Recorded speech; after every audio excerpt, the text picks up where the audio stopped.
ಮನೆ ಮದ್ದುವಿನಲ್ಲಿ ಇವತ್ತು ನಾವು ತಿಳ್ಕೊತಾ ಇರೋದು ಸೀಸನಲ್ ಅಲರ್ಜಿ. ಏನಿದು ಸೀಸನಲ್ ಅಲರ್ಜಿ ಅಂತ ಹೇಳಿದ್ರೆ, ವಿಂಟರ್ ಅಲ್ಲಿ ನಮಗೆ ಶೀತ ಆಗ್ತಾ ಇರುತ್ತೆ, ಸಮ್ಮರ್ ಅಲ್ಲಿ ಸ್ಕಿನ್ ಅಲ್ಲಿ ಬಬಲ್ಸ್ ಬರ್ತಾ ಇರುತ್ತೆ, ಅಲರ್ಜಿ ಉಂಟಾಗ್ತಾ ಇರುತ್ತೆ. ಇನ್ನು ಮಳೆಗಾಲದಲ್ಲೂ ಕೂಡ ನೀರಿನಿಂದಾಗಿ ಸ್ಕಿನ್ ಅಲರ್ಜೀಸ್ ಆಗಿರಬಹುದು ಅಥವಾ ದೇಹದಲ್ಲಿ ಅಡ್ಡ ಪರಿಣಾಮಗಳು ಉಂಟಾಗ್ತಾ ಇರುತ್ತೆ. ಈ ರೀತಿಯಾದಂತಹ ಸೀಸನಲ್ ಅಲರ್ಜಿಗೆ ಮನೆಯಲ್ಲಿ ಯಾವ ರೀತಿಯಾದಂತಹ ಕಾಳಜಿನ ಮಾಡಬೇಕು ಅಂತ ಶ್ವೇತಾ ಅವ್ರು ತಿಳಿಸ್ಕೊಡ್ತಾ ಇದ್ದಾರೆ. ಬನ್ನಿ ನೋಡ್ಕೊಂಡು ಬರೋಣ.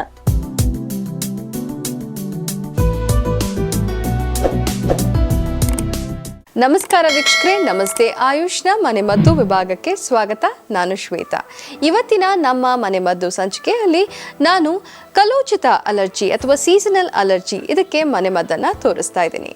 ಅಲರ್ಜಿ ಅಂದರೆ ದೇಹದ ರೋಗ ನಿರೋಧಕ ಶಕ್ತಿಯ ವಿರುದ್ಧ ಆಗುವಂತಹ ಪ್ರತಿರೋಧಕ ಪ್ರತಿಕ್ರಿಯೆ.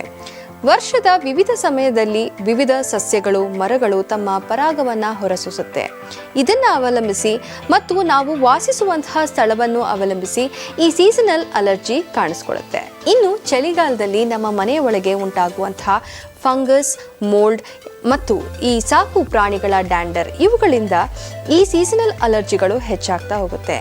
ಈ ಸೀಸನಲ್ ಅಲರ್ಜಿಗಳ ಸಿಂಪ್ಟಮ್ಸ್ ಅಂತ ಹೇಳಿದ್ರೆ ತುಂಬ ಸೀನೋದು, ಸೋರುವ ಮೂಗು ಮತ್ತು ಬ್ಲಾಕ್ ನೋಸ್, ಹಾಗೂ ಕಣ್ಣಲ್ಲಿ ನೀರು ಸೋರುವಿಕೆ ಮತ್ತು ತುರಿಕೆ ಉಂಟಾಗೋದು, ಗಂಟ್ಲು ಮತ್ತು ಕಿವಿಯಲ್ಲಿ ತುರಿಕೆ ಉಂಟಾಗೋದು, ಇವೆಲ್ಲ ಇದರ ಗುಣಲಕ್ಷಣಗಳು.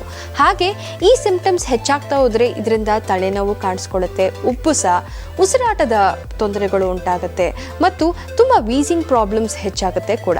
ಇಂಥ ಸೀಸನಲ್ ಅಲರ್ಜಿಯಿಂದ ನಾವು ತಪ್ಪಿಸ್ಕೋಬೇಕು ಅನ್ನೋದಾದರೆ ನಮ್ಮ ರೋಗ ನಿರೋಧಕ ಶಕ್ತಿಯನ್ನು ನಾವು ಹೆಚ್ಚಿಸ್ಕೋಬೇಕು.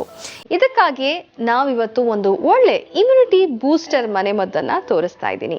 ಈ ಮನೆಮದ್ದಿಗೆ ಬೇಕಾದಂತಹ ಸಾಮಗ್ರಿಗಳು: ಆಮ್ಲ 4ರಿಂದ 5 ತಗೋಬೇಕು, ಹಾಗೆ ತಾಳೆ ಬೆಲ್ಲ ಅಥವಾ ಪಾಮ್ ಜಾಗರಿ ಅಂತ ಏನು ಹೇಳ್ತೀವಿ ಅದನ್ನು ಒಂದು 100 ಗ್ರಾಮ್ ಅಷ್ಟು ತಗೊಂಡಿದ್ದೀವಿ, ಮತ್ತು 2 ಟೀ ಸ್ಪೂನ್ ಜೇನುತುಪ್ಪ.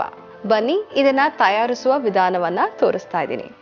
ಮೊದಲಿಗೆ ಆಮ್ಲವನ್ನು ತಗೊಳ್ಳೋಣ. ಈ ಆಮ್ಲನ ಫೋಕ್ನಿಂದ ಅಥವಾ ಟೂತ್ ಪಿಕ್ನಿಂದ ಇದನ್ನು ಚುಚ್ಚಿ ಹೋಲ್ಸ್ ಮಾಡ್ಕೋಬೇಕು.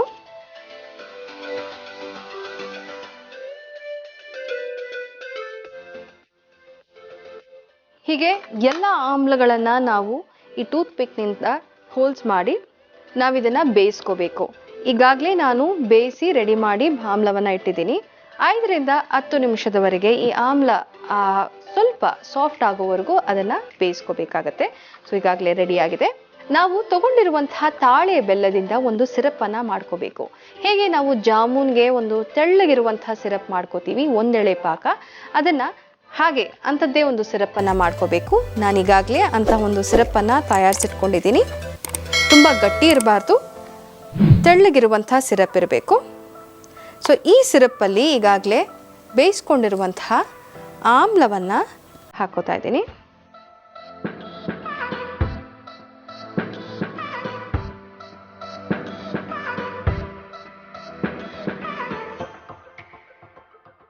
ಇದಕ್ಕೆ 2 ಟೀ ಸ್ಪೂನ್ ಅಷ್ಟು ಜೇನುತುಪ್ಪವನ್ನು ಸೇರಿಸ್ಕೊತಾ ಇದ್ದೀನಿ.